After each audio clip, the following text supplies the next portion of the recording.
Welcome back to the Hiking and Backpacking with Goose podcast.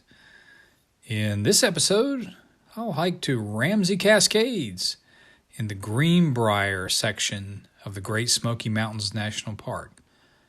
But first, a quick commentary. This episode marks the end of the 4th season of the podcast. Hopefully, there'll be many more seasons ahead. I hope you enjoy it.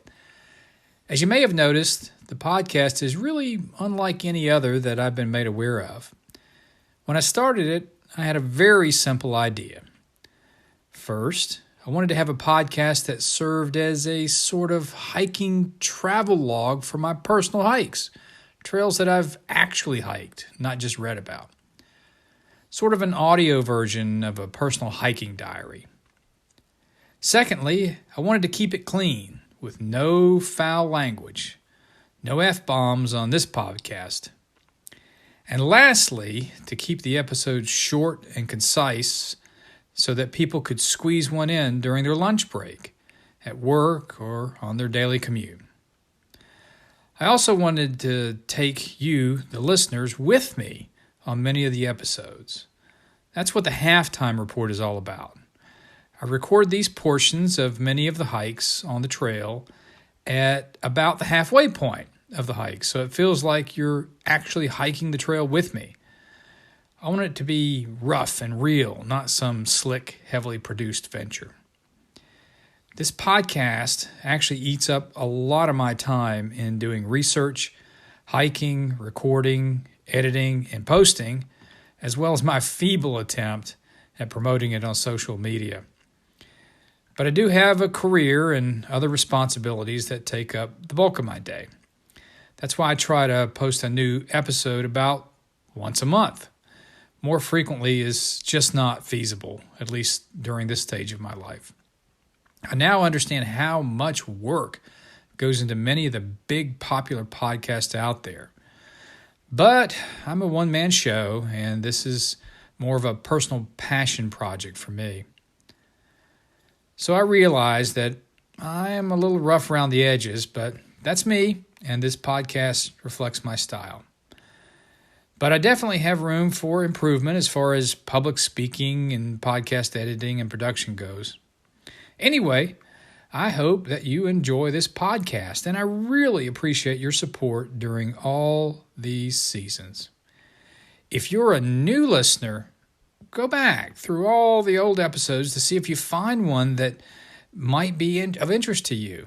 You might find something that you're really interested in that was posted a few seasons ago. Now, on to the hike. Like other areas of the park, Greenbrier was a community before the park was created. This is not to be confused with Little Greenbrier, which is another area of the park where I was on Season 3, Episode 8, when I hiked the Little Greenbrier Schoolhouse and to the Walker Sisters cabin via the Metcalf Bottoms Trail and the Little Greenbrier Gap Trail. That's an entirely different area of the park. The name Greenbrier came from a thorny vine that grew in the area. This area was a seasonal settlement for the Cherokees prior to the arrival of European American settlers at around 1800. By the early 20th century, there were approximately 500 people living in Greenbrier. Most of the residents were subsistence farmers living in primitive log cabins. By that time, the community included several general stores, grist mills, and blacksmith shops, as well as 2 churches, a school, and a hotel. While the other areas of the park were more heavily logged, there was one logging and sawmill operation that started here in 1916. It's also said that wild ginseng harvesting took place in Greenbrier. That continues to be a very profitable business in the area even today. While I can't confirm this, it's said that someone discovered gold and silver near the headwaters of Porter's Creek in Greenbrier. So in the 1860s, a small mining operation was set up to extract those precious metals. That is, until it was discovered that the owner was creating counterfeit silver coins, and he fled the area when the government discovered his scheme. In 1933, a civilian conservation corps camp was established in Greenbrier to provide employment for Depression-era men and to engage in various public work projects in the area. Today, the Greenbrier area of the park includes a picnic area and several preserved buildings, including the Smoky Mountains Hiking Club cabin, the John Messer barn, the Tyson McCarter place, and the Baxter cabin. I doubt I have time to visit them today, but it's highly likely that I'll return to Greenbrier to tour them and hike another trail in the area soon. Speaking of other trails in the area, the following trails can also be accessed from Greenbrier: Old Settlers Trail, Grapeyard Ridge Trail, Brushy Mountain Trail, and Porter's Creek Trail. But today, I'll be hiking on the Ramsey Cascades Trail. My hike today is one of the most popular waterfalls in the Great Smoky Mountains National Park. Given the length of 8 miles of the round-trip hike and the estimated elevation gain of nearly 2,200 feet, I'm assuming that this trail will be less traveled than some of the more accessible waterfall hikes. However, this hike is highlighted on the park's website, so it'll likely be somewhat busy. Ramsey Cascades at 105 feet is the tallest waterfall in the park, which is another reason that it's a popular hike. The trailhead is accessed off of Ramsey Prong Road, which is off of Greenbrier Road, which in turn is off of U.S. Highway 321 between Gatlinburg and Cosby, Tennessee. I'm a little concerned about finding parking because the park website indicated that there is very limited parking at the trailhead. So to make sure I can park the Goosemobile near the trailhead, I'll hike this trail on a weekday and we'll try to arrive pretty early in the morning. Before any hike in the Smokies, I'd recommend checking the park website for various information, including weather and closure information, as well as bear activity warnings. When I checked the website last night, there was a warning about bear activity on this trail. Since bears are common throughout the park, one or more bears must have done something pretty concerning for this trail to be placed on the warning list. So I'll make sure to take along some bear spray. During the first 1.5 miles of today's hike, the trail will be on an old roadbed, so I expect trail conditions to be good in this section. At that point, I expect the trail to be more of a wilderness hiking trail, so it should be rockier and narrow. I'm also told that there will be a cool old-growth forest during this hike. Hopefully, I'll see some fat trees. I'm told that I'll pass over several streams via those Indiana Jones-style log bridges, and that one, at a little over 2 miles on the trail, is particularly narrow and high and frightens a lot of people. Hopefully, I won't be one of them. The last third of a mile is said to be very challenging, with lots of rocks, roots, and steep steps. At 4 miles, I'll reach the fall, and I'm told it'll be a glorious sight to behold. I'm also told that the pools beneath the falls are the home to a lot of salamanders. I wonder if I'll see any hellbender salamanders. If you don't know what they are, Google it. They're pretty cool. It looks like the elevation gain of 2,200 feet during this hike will be a non-stop uphill grind. This is considered a strenuous hike in most trail reviews. Darn. Please remember that you'll need to purchase a parking pass for your car if you park for more than 15 minutes anywhere in the park. Well, that's all for now. I'll catch you on the halftime report.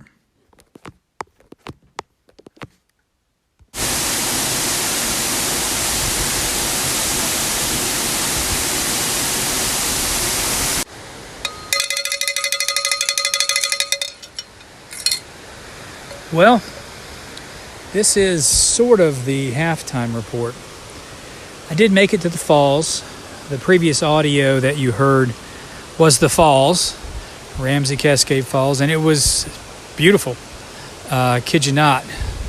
And but when I got there and was taking my break, I realized that the audio wasn't going to come out right because the falls was just so darn loud.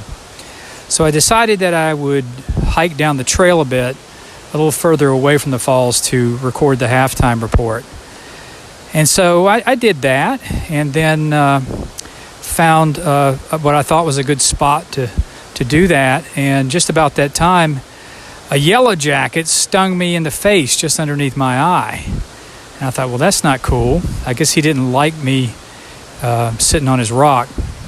So anyway, I thought that's something I should be concerned about, because my father had a severe allergic reaction when he was younger from something similar. So I thought, well, I'll just head down the trail a bit. And then I passed a hiker coming in the other direction. And I said, hey, Mr. Hiker, could you help me out here for a second? And he said, yeah. And I said, look at my face. And he said, well, you're ugly. And I said, no, that's not it. Right here, I got stung by a yellow jacket. How does it look? He says, well, it definitely looks like a sting. So anyway, I decided that I would continue on down the trail, abbreviate this, and then do what I would normally do during the halftime report during the wrap-up. So this is the abbreviated halftime report, because I want to get to my car just in case I have an allergic reaction, and I can drive to Gatlinburg and go to an urgent care center or something. So hopefully that won't happen. I'll fill you in at the wrap-up. As I continued on the return hike, I felt a lot of pain and throbbing around my eye and cheek where I'd been stung. So I took some medicine and put some first aid ointment on it as best I could.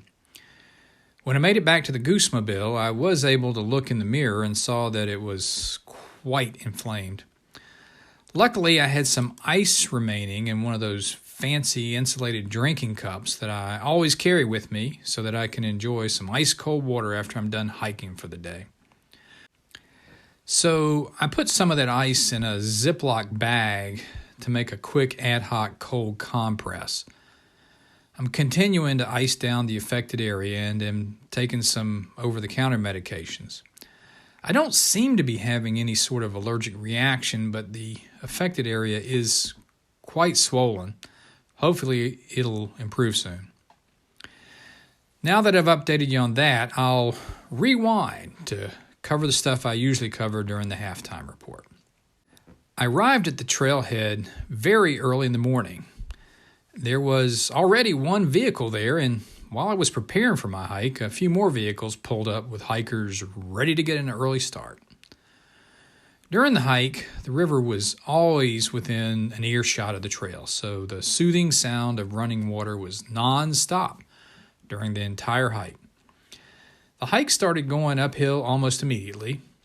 During the first mile or so, the trail was not as steep as it would get later on. During this section of the hike, I walked across a couple of very nice bridges. I also saw some enormous boulders and cliffs on the left side of the trail. The first mile and a half of the trail was on an old roadbed, so it was wide and for the most part in good condition. However, some small sections in the area were quite rocky. After that, the trail became a traditional wilderness trail, and it also got steeper. During the remainder of the hike, there were periodically wooden or rock stair steps to get up steeper sections of the trail. There were hundreds and hundreds of these steps along the trail. At one point, there was a series of steps in sections that included 78 steps per my count. During the hike, I also crossed two rather large Indiana Jones type bridges that crossed the river. They were very beefy and in excellent condition. After those bridges, I had to rock hop small streams periodically for the rest of the hike. Some of those crossings were easy, but a couple were sketchy. At about 2.8 miles, I came across an enormous tree to the left of the trail. The tree was the fattest tree that I had ever seen in the Smokies. I'm not sure what kind of tree it was, but it was really big. I had briefly forgotten that I was in one of the few old-growth forests in the park. The trail continued to go uphill at an ever-increasing incline. The last quarter of a mile was a real bear. The trail got very narrow at some points, and I had to squeeze between and around some larger boulders and trees, and the incline got even steeper. And then suddenly, I was at the falls. It is an impressive falls. I think that Ramsey Cascades is now my favorite waterfall in the Smokies. I think if I had to rank the top three, it would be Ramsey Cascades, Laurel Falls, and Abrams Falls. So I hung out at the falls, had a snack, then, well, you already know the rest of the story. I didn't see any bears today or really any wildlife at all other than that stupid yellow jacket. I did pass a lot of people headed up the trail on my return hike, but honestly, I wasn't as attentive as usual to my surroundings because I was focused on the yellow jacket sting and I was in pain. When I got back to the trailhead, the parking lot was packed. Today's hike to Ramsey Cascades was a total out and back distance of 8.77 miles with a total ascent of 2,329 feet. This was a strenuous hike, so it's not for everybody. But if you're up to it, you're rewarded with the view of the tallest waterfall in the Great Smoky Mountains National Park. Even though it was challenging, I enjoyed today's hike. That is, up until the yellow jacket incident. If you decide to hike Ramsey Cascades, be careful when you get there. There's a warning sign that says 4 people have died there. If you enjoy this podcast, please subscribe to it and give it a good rating on the podcast platform that you use. As you know, the algorithms look for that sort of thing, and it helps to expand listenership, which helps me to spread the word. Also, please recommend it to your friends who enjoy hiking and outdoor adventures. Photos and a video taken during today's hike can be found on Instagram, where my name is Goosa Hikin'. That's GOOSEAHIKIN. A final thought, as always, enjoying the great outdoors is most certainly enjoyable and fun, but please don't engage in strenuous physical activities that are beyond your capabilities or your physical condition. Make sure you're familiar with the wildlife you could encounter on the journey so you can be prepared. Also, make sure that you wear weather-appropriate clothing, carry an emergency medical kit, water, and a map, and always stay on the trail. And stay away from yellow jackets.